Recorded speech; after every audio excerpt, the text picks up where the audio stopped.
Stop studying. What you're doing right now might be a waste of time. Read over your notes. Review the class material. Highlight things. Repetition, repetition, repetition. These study tactics have been drilled into you for years, but the science is very clear.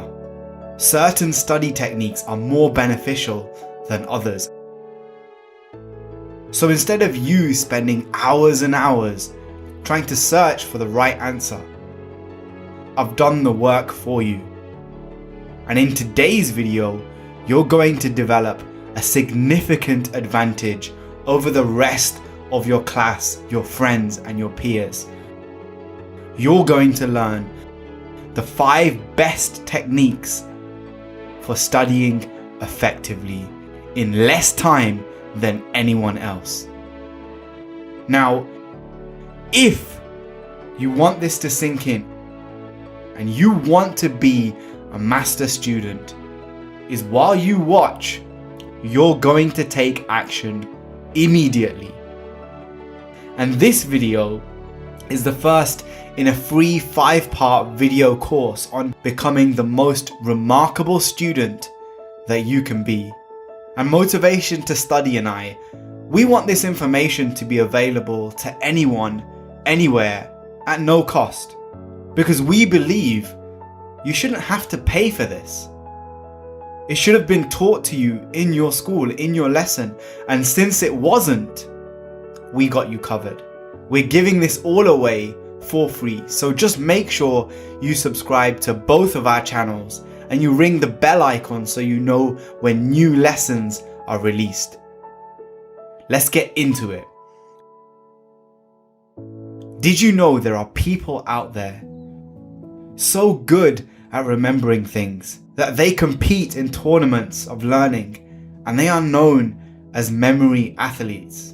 In an annual contest called the World Memory Championships, they were given 20 minutes to remember a list of 72 random words. And on average, they scored nearly 71 of the 72.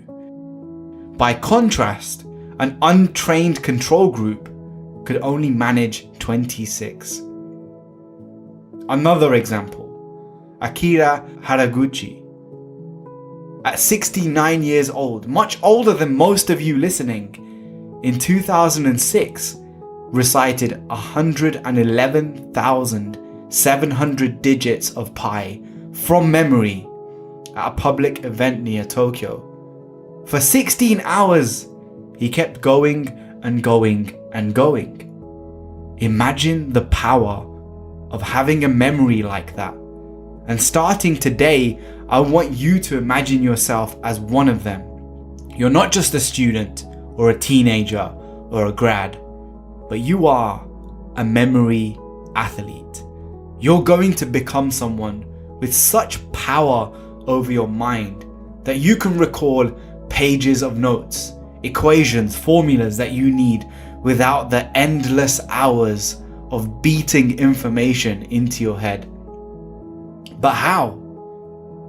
Do you need an innate gift? Can you learn it?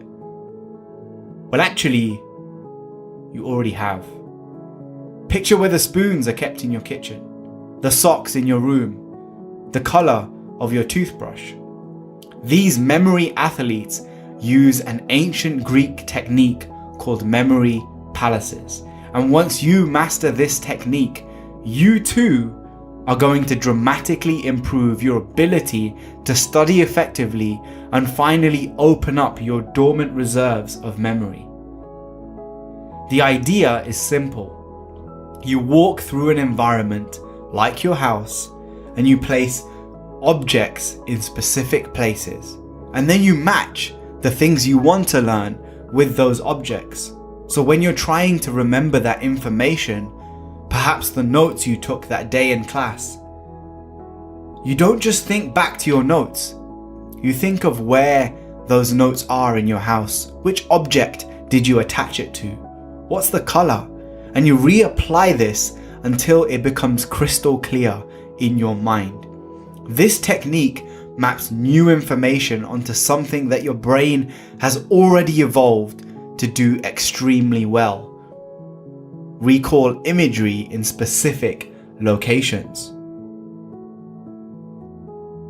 The second technique.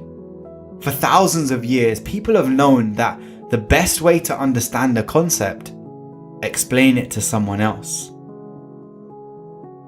The second technique I want to introduce you to is also known as the protege effect, aka teach someone what you want to learn.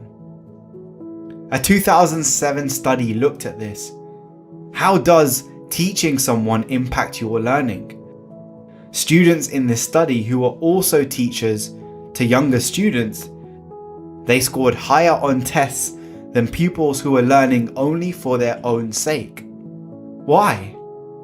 Well, the researchers found when you choose to teach someone else, you have to work harder to understand the material, to recall it more accurately and apply it more effectively, something known as depth of processing.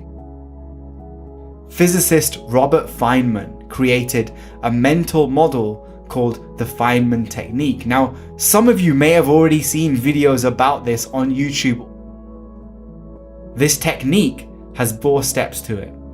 Number 1, write the name of a concept on the top of a blank page that you want to learn. Number 2, write down an explanation of the concept as if you're teaching a new student. Number 3, identify what's missing. Go back, relearn. And step 4, review everything. Make sure you're avoiding using complicated language and try to simplify everything on the page as much as possible. Now, this technique, it forces you to deconstruct and then reconstruct ideas. To use this method and learn how to study effectively, identify first what do you want to learn, and then try to imagine you're explaining it to a 5-year-old. Number 3, master students are committed to effective study strategies, but shipwrecked students are committed to ineffective study strategies. If I asked you right now, is reading again and again a good way to learn? Is highlighting a good way to learn? Is using keyword mnemonics? Well, all of these, they're scientifically proven to be relatively low in effectiveness for long-term learning. At the other end of the scale, things like practice tests, spreading out your learning, they are scientifically proven to boost your performance. Let's take a look. In 2005, a guy called Reagan A.R. Gurung assessed 229 students using 11 different techniques of studying. He then matched their techniques with their final exam scores. And many, but not all, of the techniques they used, they did achieve better exam scores. For example, the number of hours they put in, it did help. But things like starting studying early or reading material before and after class, that didn't seem to be effective. Reagan also found detriments to studying, and one of them was listening to music.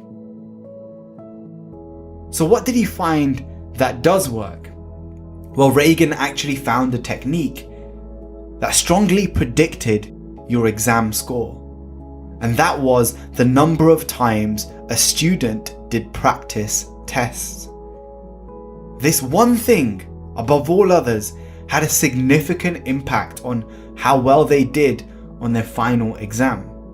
He even found that rewriting notes, reviewing highlighted material, it didn't really impact the final exam score that much.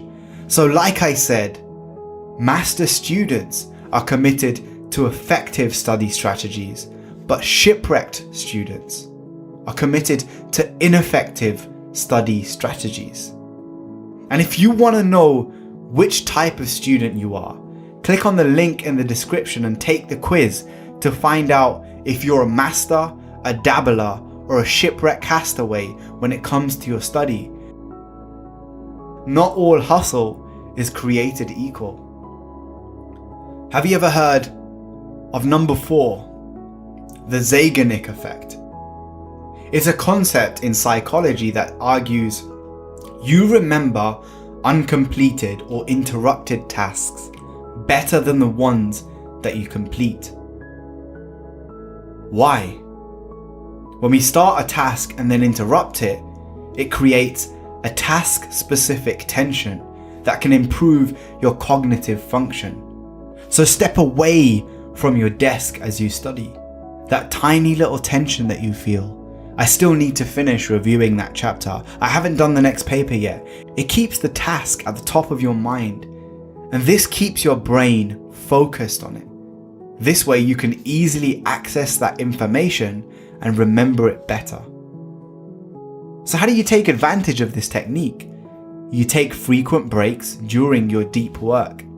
The Zeigarnik effect suggests that students who take breaks during which they perform totally unrelated activities, studying other subjects, reading a book, going on a 3-minute walk, playing the piano, they remember material better than students who go through longer study sessions without taking a break.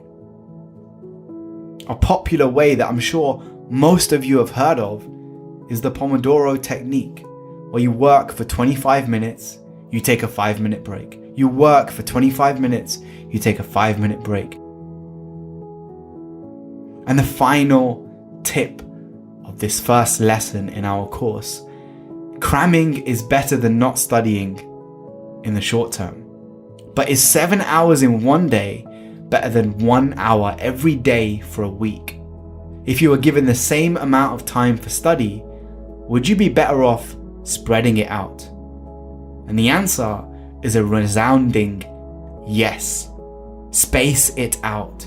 This is known as distributed practice.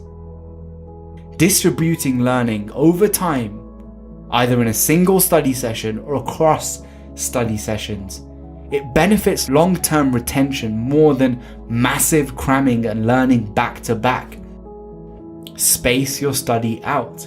And how general are the effects? How consistent? Well, one group of scientists looked at 254 studies involving over 14,000 people, and overall, students recalled more after spaced study than after cramming and massed study.